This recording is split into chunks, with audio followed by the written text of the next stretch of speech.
10 seconds. A child laughs in a city park chasing pigeons. 9. A barista steams milk in a bustling cafe. 8. A surgeon makes a precise incision under bright lights. 7. A stock trader shouts into a phone, eyes on flickering numbers. 6. A teacher points to a map, explaining the oceans.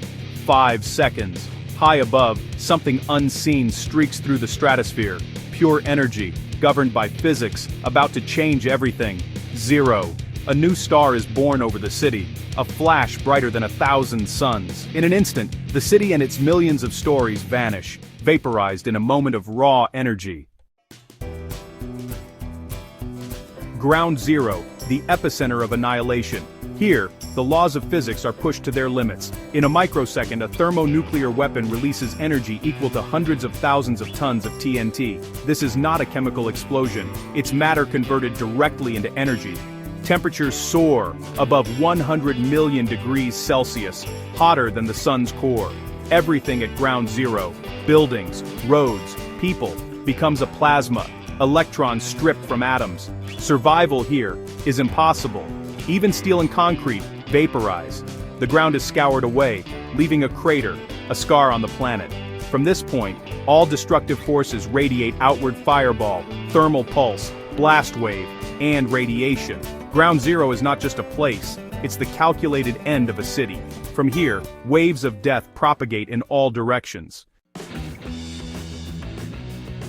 From the plasma at ground zero, the fireball is born. In less than a second, it expands to over a mile wide, glowing brighter than the sun. Its heat and light vaporize everything within. Concrete, steel, and water become gas in an instant. The fireball rises, pulling debris and vaporized city remnants upward, forming the iconic mushroom cloud. As it rises, it radiates immense heat, igniting flammable materials for miles. The thermal pulse lasts several seconds, ensuring fires become raging infernos. The fireball is the engine of a citywide conflagration. Even as it cools, it melts metal and glass at great distances.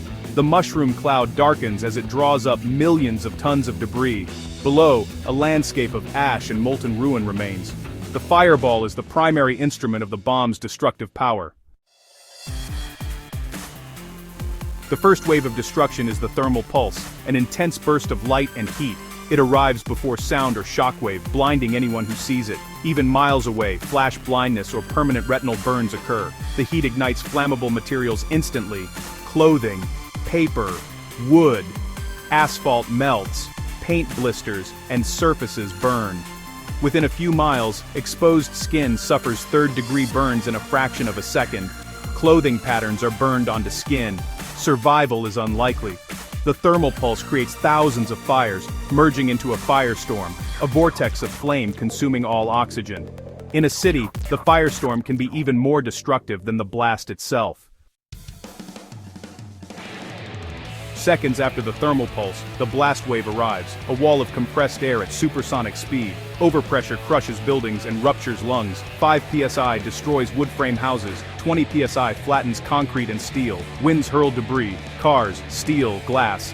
At lethal speeds, glass shatters miles away, becoming deadly shrapnel. The blast wave's reach is enormous. Even 10 miles out, windows shatter and roofs tear off. The sound is a deafening roar, heard for 100 miles. For survivors of the thermal pulse, the blast wave brings chaos and destruction.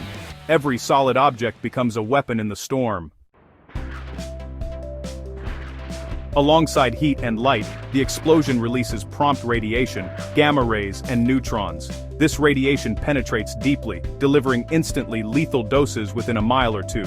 Gamma rays and neutrons shatter cells and DNA, causing death within minutes at high doses. Lower doses destroy the gut and bone marrow, leading to acute radiation syndrome, vomiting, bleeding, infection, and death over days. Even those shielded from blast and fire may already be doomed. Victims may feel fine for hours before symptoms begin, the walking ghost phase. This invisible killer ensures death arrives even in places that seem safe. Radiation permeates the very walls meant to protect. Not all nuclear weapons target cities directly. A high-altitude detonation creates an electromagnetic pulse, EMP. Gamma rays strip electrons from the upper atmosphere, creating a burst of radio energy. The EMP is harmless to people, but catastrophic for technology. Power grids, communication lines, and electronics are instantly fried. Transformers explode, the grid collapses, and society grinds to a halt. No lights, no water, no communication. Modern life ends in a second. Cars and trains stop. The silence is profound. A ground burst destroys a city. An EMP can cripple a continent. Civilization is thrown back to the pre-industrial age. Chaos follows. The true horror is how all these effects overlap in the first hour. Blinding light, searing heat, lethal radiation, and the blast waves strike almost simultaneously. Survivors stumble through ruins, already dying from radiation. The air is filled with dust, smoke, and screams. Fires merge into a firestorm. Buildings collapse, trapping the injured. Hospitals and emergency services are gone. Help is a fantasy. No phones, no roads, no clean water. Survivors are utterly alone. The first hour is a crucible. Civilization's laws replaced by physics. Injuries overwhelm any hope of care. The environment is hostile. This is the immediate legacy of a single nuclear weapon. A hell on Earth. And this is only the beginning.